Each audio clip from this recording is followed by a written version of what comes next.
Hello everyone and welcome back to my Bold and Beautiful 29 YouTube channel. I hope you guys are having a wonderful day. Before we start, please hit the subscribe button and give this video a thumbs up.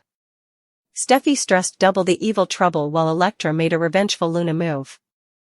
At the Precipice house, Steffy advised that Luna was evil and prompted Finn to see that they couldn't invite someone like her into their lives.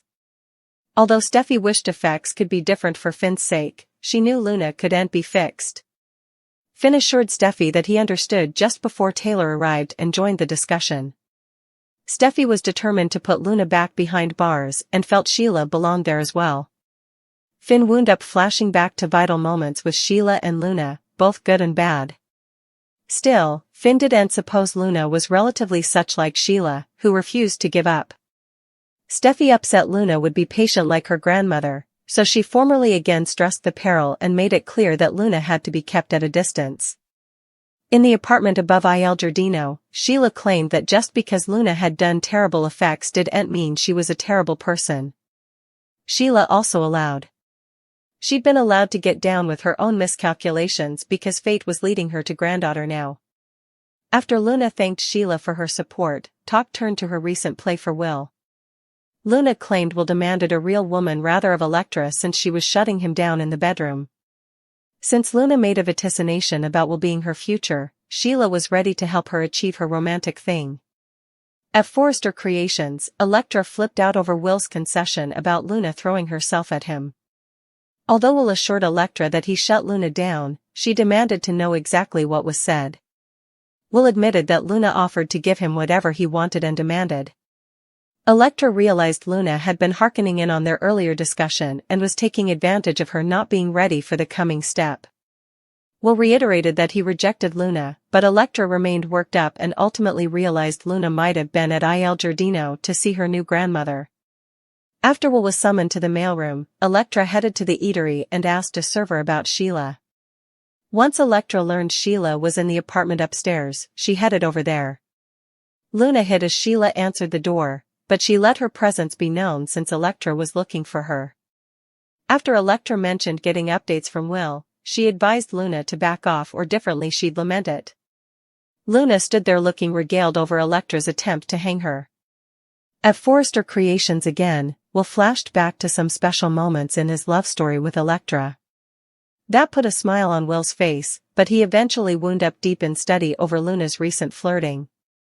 The Bold and the Beautiful spoilers say Will's temptation could lead to disquieting news, so don't miss what's in store. Finn is in deep study. Meanwhile, Sheila and Luna connect over boys.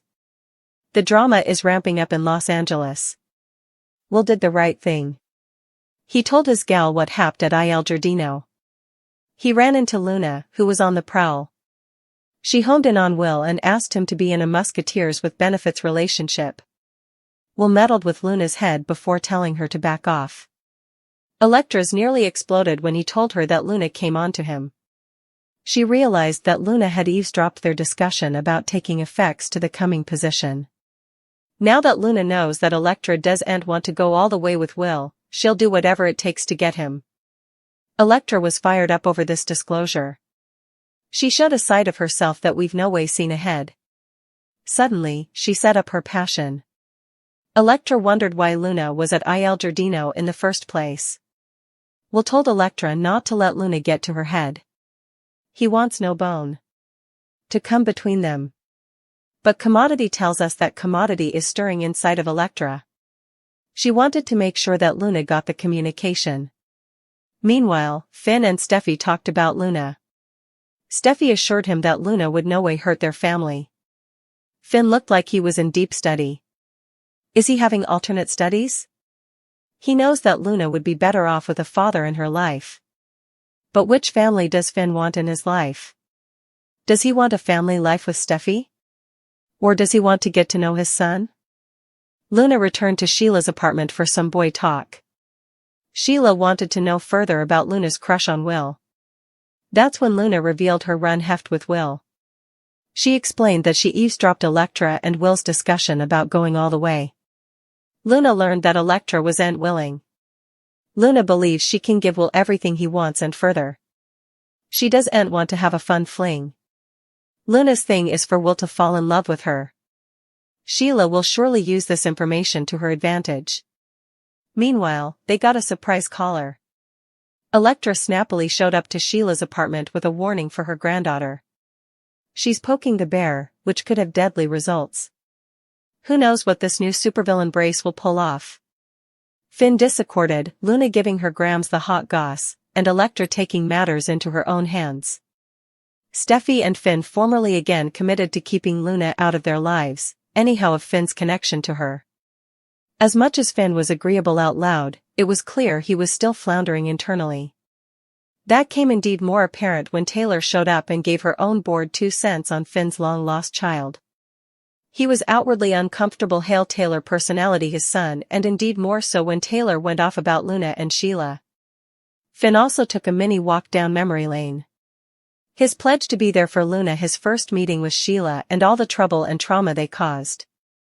Reminding himself of Luna's attempt on Steffy's life and Sheila shooting them both really put effects into perspective. He couldn't condemn Taylor or Steffy for being worried and wanting to keep them both far, far down. Sheila was each about Luna. She indeed felt like she was put on this earth to be Luna's grandmother and promised to be there for her and take care of her from then on out. And, formally again, she promised it was only a matter of time before she'd get Finn in both their lives, too. Sheila was sure they'd be a full-fledged family one of these days. All they demanded was a little tolerance and a whole lot of luck. Talk also turned to Luna's hot crush on Bill's son. Luna admitted she's crushing hard and has a thing for Will and indeed told Sheila she used to hide in the Mansmerk to asset on him.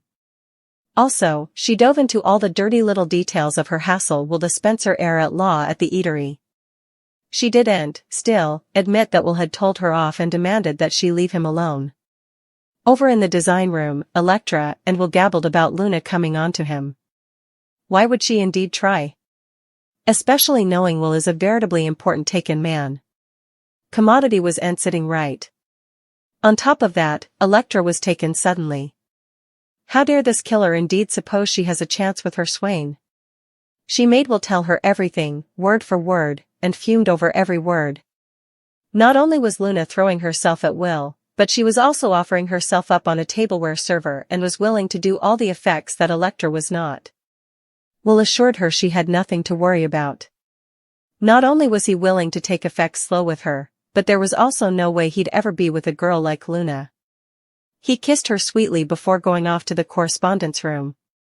Once he cleared the doorway, Electra seized her bag to take care of business. She got to Il Giardino and went straight to Sheila's apartment. Once she set her sights on Luna, it was game on.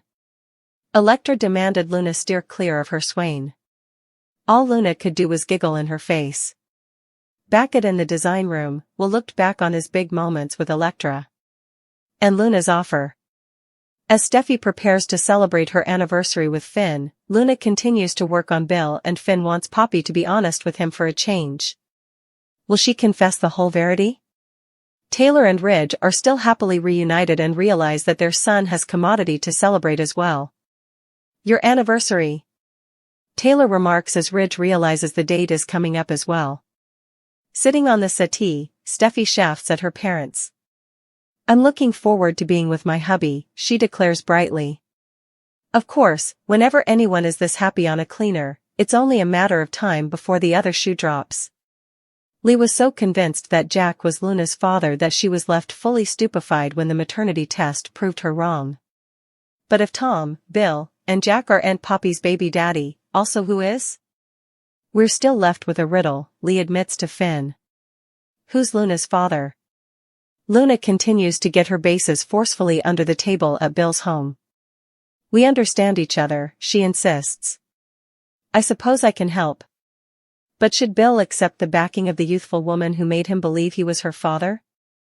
And what's she really after this time around? After the discussion with his mama, Finn seems to have put 2 and 2 together. Calling Poppy to his office at the sanitarium, he asks her a veritably delicate question. You need to be honest with me, Finn insists. Emotional, Poppy is on the verge of gashes as she wonders, why are you asking these questions? Stone-faced, Finn looks her straight in the eye and says, you know why, Poppy. Could he be Luna's father?